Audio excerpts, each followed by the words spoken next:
All right. So the next question is, what kind of community work are you doing now or have you done in the past? Okay, so in real life, I spearheaded grassroots community-based projects, and there was one that I did, which was it was basically an internet cafe to the public, and we helped thousands of people. And actually, I was commended for my work because it was the most successful project that the charity had. A bit of bonus for me there. Wait, that Um, Charlie had? I'm sorry, that what had? The the charity had. charity. Okay, got it. Yes, it was Charity. the most. Okay. It's still going now. I'm sitting here not employed by them, and it's still run now. 4 years later, so I've worked with volunteers. I had a team of volunteers underneath me, and I changed. I wouldn't say all of their lives because sometimes you can't change everybody, but I changed most of their lives for the better, and I also helped someone win a national reward, a national award. He was recognised by the Age UK community, and he got to meet someone famous, and he was presented with something which was really, it was his award, but I still feel proud that under my mentorship, he won that.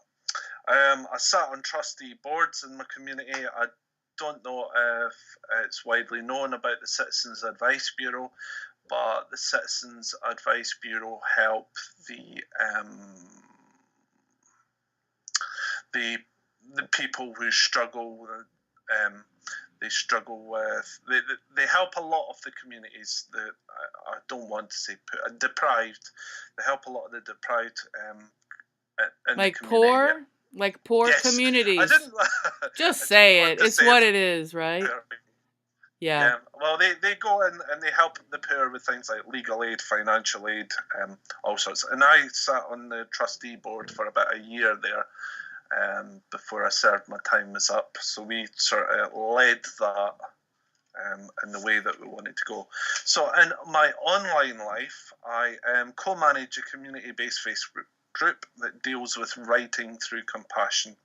And my magazine, The Relationship Blogger, basically takes people from that group who are doing really well with their writing, and we inspire them to publish on my magazine. And then what they do is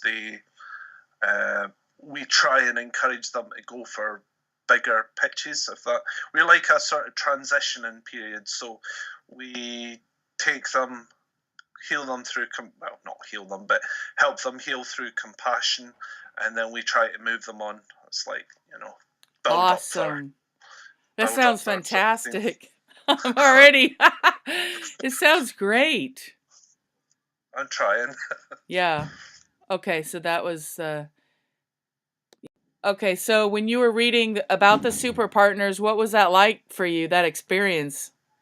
You That s- was really, really good. I mean, I got goosebumps because that was like I was finally reading something that resonated with all my core values.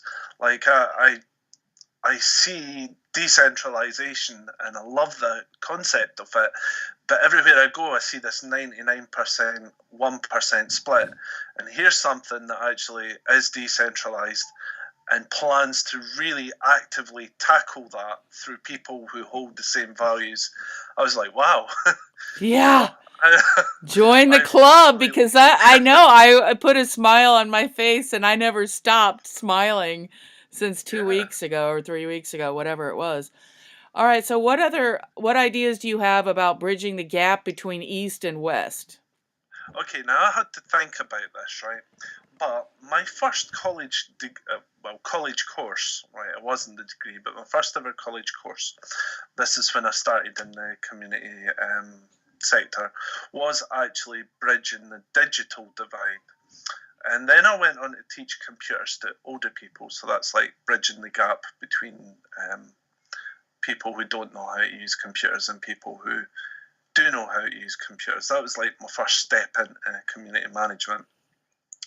Now, through my observations, the best way to bridge any sort of divide is to demystify and educate, and that's through patience and compassion, right? Yeah. Now, when a divide exists, it's because of the unknown, and unknown usually leads to fear, and sometimes that could be turned into anger and all those sorts of other negative emotions.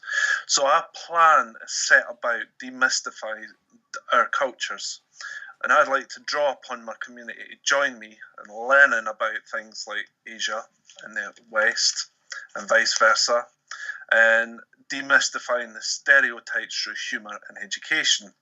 And I would do all this by sort of replicating the same system that I have on my web presence and encouraging people from all over to share their experiences socially.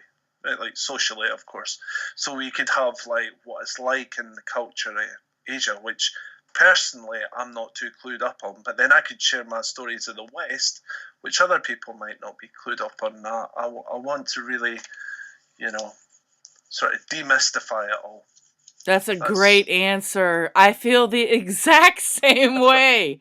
This is identical. Exact same thought pattern. Okay. Yeah. Okay, that's good.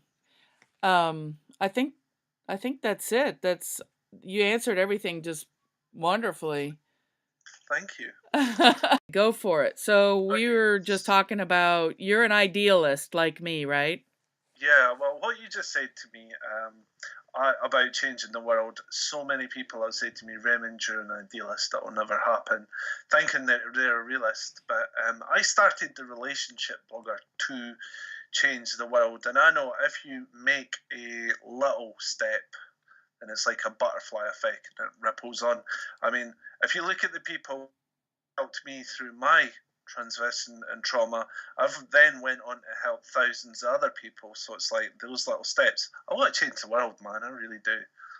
That's exactly the ripple and love. That's the other thing that I've noticed myself is that when you give like unconditional love to others, that travels so much farther than hate. It travels and it keeps going. Yes. It does. That's very right. Especially when you are able to change someone's opinion about what reality is. It's like, yes, beautiful things can happen. They don't happen every day, but they can happen. And when it does happen, it changes what others think is possible. That's where I want to live in that space. That's what I've been doing for years too. And you know for a fact in your bones that that is true. I do. And we know and it's like there's more people like us out there. There's a lot of people like us. It would just be nice to get them all in the same place. Exactly. Thinking about it realistically, right? If Ono then goes out to the space, then people will gravitate towards Ono. Yes. Those types of thinkers will gravitate because they'll think, actually, I could do a good deal here.